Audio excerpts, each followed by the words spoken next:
안녕하세요. 이승주 변호사입니다. 자, 오늘 강의할 내용은 분묘기지권을 시효 취득하는 경우입니다. 자, 분묘기지권은 크게 세 가지 유형이 있어요. 첫 번째, 오늘 강의할 취득시효형이라는 용어를 씁니다. 취득시효형. 두 번째, 승낙형 이런 것도 있어요. 승낙을 통해서 분묘기지권을 취득하는 경우. 세 번째는 양도형.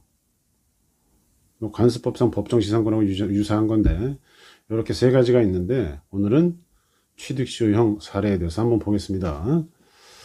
우리가 이제 토지를 시효 취득한다 그러면은 20년간 소유의 서로 평연 공연하게 계속 점유하면 취득을 하죠. 자, 토지를 시효 취득하는 거는 토지의 소유권을 취득하는 건데 분묘기지권을 시효 취득하는 이런 문제는 토지를 시효 취득하는 거하고는 다르죠. 사용권이에요, 이게. 소유권을 시효 취득하는 그 문제와 다르게 분묘를 사용하는 권리인 분묘기지권을 시효로 취득하는 겁니다.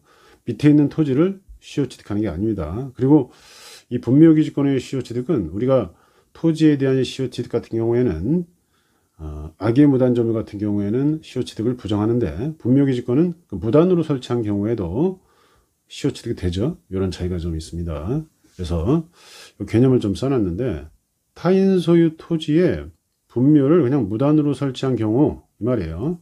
20년간 평온 공인하게 분묘 기지를 점유하면 분묘에 있는 아래 땅을 점유하면 지상권과 유사한 관습상의 물건인 분묘 기지권을 시효로 취득하는 거예요. 소유권을 시효로 취득하는 게 아닙니다. 소유권을 시효로 취득하는 것은 토지 소유권.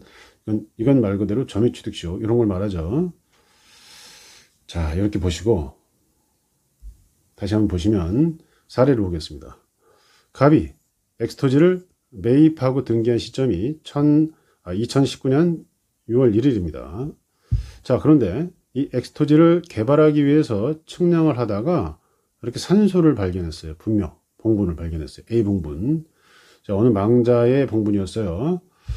자, 그런데 수소문을 해보니까 이 수소문 방법은 보통 프랜카드 걸고 동네 사람들한테 막 수소문하고 이렇게 합니다. 실무적으로는. 자, 이렇게 하다 보니까 요 을과 병을 확인했어요. A봉분의 망자의 장남, 병은 차남. 이런 걸 확인했어요. 자, 보통 이제 제사 주재자한테 소송을 하는데 보통 일단은 장남한테 이제 소송을 하죠. 이 문제도 분묘의 소유자가 누구인지 제사 주재자다 이런 판례 변화가 좀 있는데 오늘 그거는 이제 생략하고 일단 장남한테 이렇게 소송을 합니다. 무슨 소송을 해요? 분묘를 구리해라, 철거하란 말이겁니다. 구리라는 게 철거와 같은 말이에요. 그 다음에 그 분묘 밑에 있는 땅을 나한테 돌려달라. 그리고 지료도 달라. 이런 소송을 합니다. 자, 그런데 자, 이 봉분, 이 산소는 2000년 3월에 설치됐고 나는 20년 넘어서 취득시효했다. 따라서 당신의 구리 청구, 토지 인도 청구는 기각돼야 된다. 지료도 줄 필요가 없다. 이렇게 얘기를 하는데 자, 이 사안은 어떻게 해결될까요? 자, 대법원 전원합의체 판결 2013-17292 판결에 따르면 장사 등에 관한 법률이라는 게 있습니다. 이게 이제 지금은 취득시효가 안 돼요. 지금 설치하는 그 산소들은, 분묘들은. 어쨌든 장사 등에 관한 법률이 생기면서 현재 이 장사법에 따르면 지금 설치한 분묘에 있어서는 취득시효가 안 됩니다. 그런데 이제 유예기간이 있는 거죠. 그렇게 생각하시면 되죠. 요 시행일이 2001년 1월 13일에 시행이 되는데 요 이전에 설치된 분묘가 20년이 되면 시효취득이 인정되는 거예요. 자, 그런데 보니까 어떻습니까? 2000년 3월에 산소가 설치됐고 2001년 1월 13일 이전이죠. 그리고 20년이 됐습니다. 그래서 의뢰 취득시효가 인정이 됩니다. 이게. 자, 이렇게 인정이 되고 자, 그래서 구리 청구, 철거 청구, 그 다음에 토지 인도 청구는 기각되죠. 취득시효가 인정되니까. 그럼 지료는 어떻게 되느냐? 과거 판례는 취득시효형 이렇게 분묘기지권은 지료도 인정 안 된다라는 판결들이 있었는데 그 판결이 폐기됩니다. 그래서 전원합의체고 2017-228007 판결. 취득시효형 분묘기지권자는 누구요? 을은 토지 소유자. 누구요?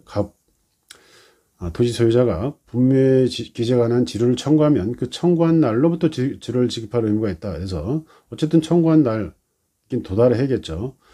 소재기 날짜가 6월 1일이니까 2021년 이 소재기 이 소장 도달일로부터 지료를 줘야 될 거로 보입니다. 자, 이것도 이제 변호사 시험 모의고사인가 그런데요. 이게 지금 2019년 6월 1일 날 소유권 취득했으니까 이때로부터 달라. 이건 안 되죠. 청구한 날로부터 받을 수 있다. 이렇게 됐기 때문에 소재기하고 그 소장이 을에게 도달한 날로부터 지료를 받을 수 있다. 이렇게 생각하시면 됩니다. 자, 오늘은 뭐 세 가지 분묘기지권 유형이 있는데 시효 취득형, 그 다음에 양도형, 승낙형 이런 게 있는데 오늘은 시효 취득형에 대해서 알아봤습니다. 감사합니다.